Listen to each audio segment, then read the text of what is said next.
Hey everyone, welcome to Meeple Bits. Thanks for joining me for this episode of Organizing Bits, where we tackle the game Raiders of the North Sea Big Box, or Collector's Box, or whatever its title is. You guys are familiar with Raiders of the North Sea, I'm sure. This is one of my all-time favorite games, and that's why I got the big box. That's why I also ordered the playmat for the thing. But one thing that kind of bothered me a little bit about it was I store things vertically. So when when games are on the shelf, they're like a book, so they're upright. Now, what I had noticed is that some of the pieces, while this thing does come with a pretty good shrink tray, so while this thing does come with a pretty good shrink tray, one of my small concerns is that there wasn't a great system for the cards. Okay.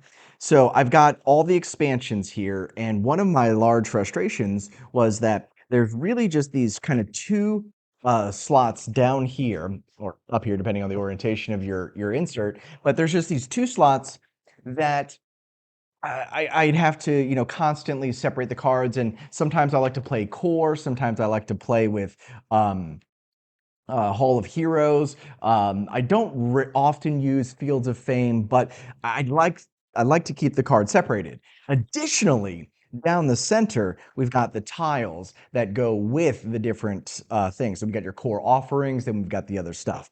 My struggle with the shrink tray and how it functions is that everything does generally stay in its place, which is fine, but I don't like the organization, namely of the cards and the tiles. So this is the primary reason why I decided to go ahead and print a new insert for it. So this insert is not complicated. It's not, terrible, but it's going to replace the shrink tray. So I've got one, two, three, four main pieces, and then 6 trays for each of the players. Starting with this first one here, which is for the cards. Obviously, for the cards, we have slots for the base deck, the additions, and then the solo play, and you can easily grab it and pull it out of the box as necessary. So item number 1, card tray. Item number 2, beautifully tiled. Now, this one is in black, and what you guys may not be able to see entirely is that it's actually a black glitter filament. So there should be some speckles of glitter in there. It's just what I had on the roll when I did it, so I kept it on there. But this one has some very nice, upside down, some very nice titles for where everything goes. Silver, Provision, mead, etc. So we've got everything where it should go. Then the tile container. This one was actually the longest of all the prints. Even at a 10% infill, there's a lot of just depth in here that is just empty infill. So this one I want to say took about 10 hours to do, just to make sure though that it could fit properly into the box. Then we've got this tray. I'll have to look up again what this one's for, but ultimately it acts as a corner so that when we slide this into the box, we've got a buffer right there. And you'll see that when we put it together. But the last item would be these guys right here. So these player trays, there's 6 of them total, 1 for each potential player. So if you have both expansions, you can play up to 6 players. And if you've got the big box, then you should have everything. We've got their 4 flags right there. You can put their additional things here and ready to go. Each player can just grab a tray and go. So we printed a total of 6. And so that's the components, and that's what we have here. It wasn't a difficult print, but it will replace the shrink tray. So with that, we are going to go ahead and strip this guy down and begin putting everything into its place. So we'll be right back.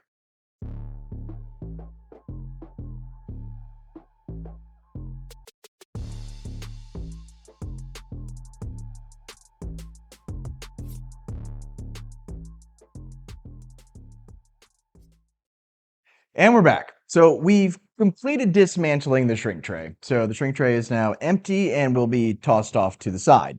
So what we've ended up with is a couple of caveats about this one. So we have resource tray, all good and well, modifiers, wound tokens, mead, provisions, and silver. However, it appears as though this particular insert was actually not designed for the provision tokens to be the wooden tokens.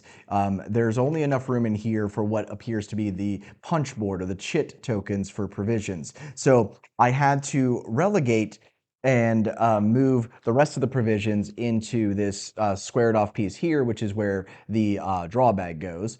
And also in this box is the Fields of Fame tokens for the Jarls. So that's what we have in here.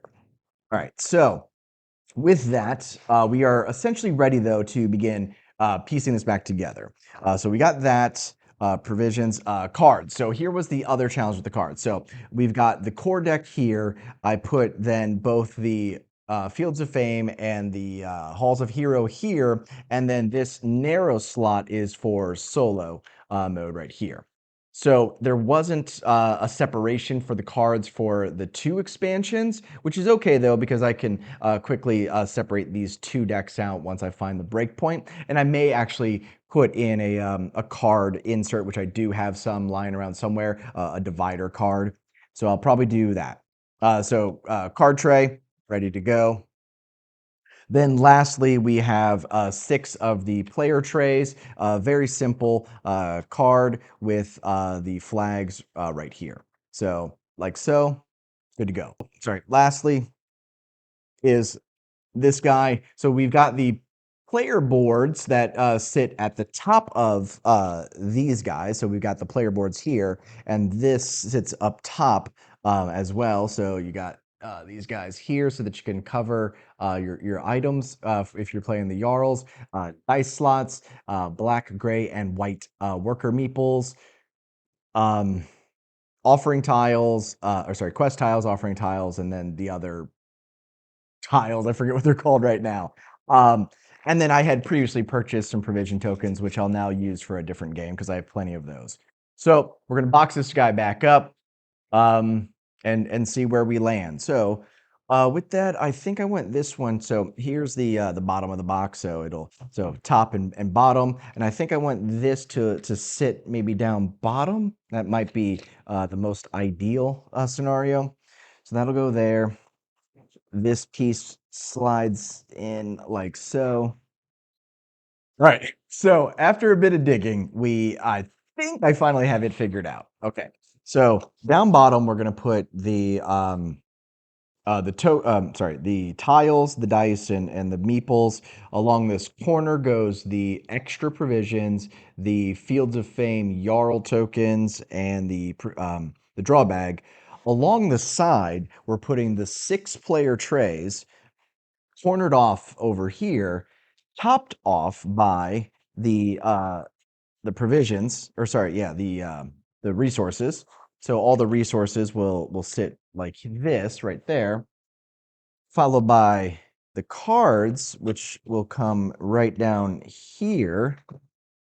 It's a very snug fit for me. I may have printed some excess wall. Okay, there we go. Like so.